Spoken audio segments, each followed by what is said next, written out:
क्यों दार्जिलिंग के कुरसोंग में दिसंबर से लेकर मार्च तक स्कूलों को बंद कर दिया जाता है? क्यों दार्जिलिंग के कुरसोंग में फॉरेस्ट ऑफिसर्स भी जंगल में जाने से डरते हैं? क्यों दार्जिलिंग के कुरसोंग में टूरिस्ट को पहले ही बता दिया जाता है कि आपको इन रास्तों पर नहीं जाना? इन सभी सवालों का जवाब एक कहानी है। एक ऐसी कहानी जिसने वहां के लोगों को सहमा कर रखा हुआ है। ये कहानी है एक ऐसे बच्चे की जिसका शरीर लोगों को दौड़ता हुआ दिखता है पर सर नहीं, और उसने ऐसे ही कई टूरिस्ट को मौत के घाट उतार दिया है। एक टूरिस्ट था राहुल, जो कुरसोंग के बारे में सुनता है। उसने कई किस्से सुने थे वहाँ की वादियों के, वहाँ के नेचर के, जिससे वो काफ़ी अट्रैक्ट हो जाता है और वो सोचता है कि मेरे को यहीं जाना है। वो थोड़ा रिसर्च करता है और फिर पहुँच जाता है कुरसोंग। गाड़ी से उतरते ही उसे सामने एक जंगल दिखता है।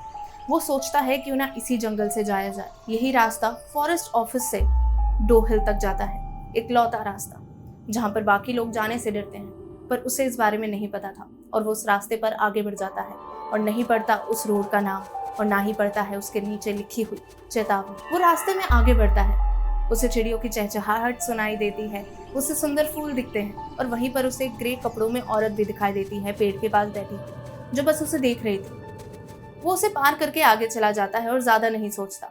पर अब उसे अजीब सा एहसास होने लगता है। उसे ऐसा लगता है कि शायद कोई उसके साथ चल रहा है, शायद कोई उससे बात करना चाहता है, पर आवाज़ काफ़ी धीमी है। वो घबरा जाता है। वो बाहर निकलने के रास्ते ढूंढने लगता है क्योंकि उसे कुछ समझ नहीं आ रहा होता।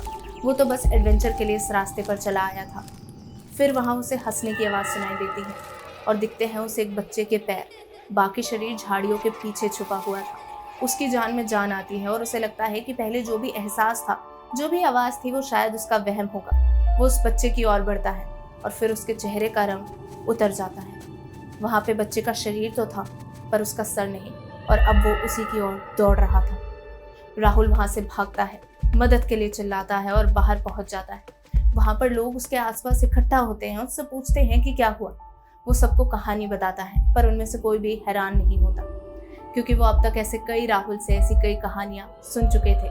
ये वहाँ के लोगों के लिए आम हो गया था। वो राहुल को बताते हैं कि वो जो दो लोग तुम्हें वहाँ मिले थे वो वहाँ की आत्माएं हैं जो वहाँ पर रहती हैं और अक्सर लोगों को दिखती रहती हैं। ग्रे कपड़े वाली आत्मा की ज़्यादा कहानी नहीं है, पर उस बच्चे का एक किस्सा ज़रूर है। कहते हैं वो बच्चा वहीं के एक school, Victoria boys high school का स्टूडेंट था, जिसके साथ एक हादसा हुआ था जिसमें उसका शरीर उसके सर से अलग हो गया था, और तब से लेकर अब तक उसकी आत्मा वहाँ पर खेलती हुई, दौड़ती हुई नजर आती है और कई बार जंगल में भी दिखती है। और जिसको वो आत्मा एक बार दिख जाती है वो बार बार उसे दिखती रहती है। तब तक दिखती है जब तक या तो वो लोग पागल नहीं हो जाते या फिर वो खुद को मार नहीं लेते। अब राहुल को कुछ समझ नहीं आ रहा था। वो घबरा चुका था।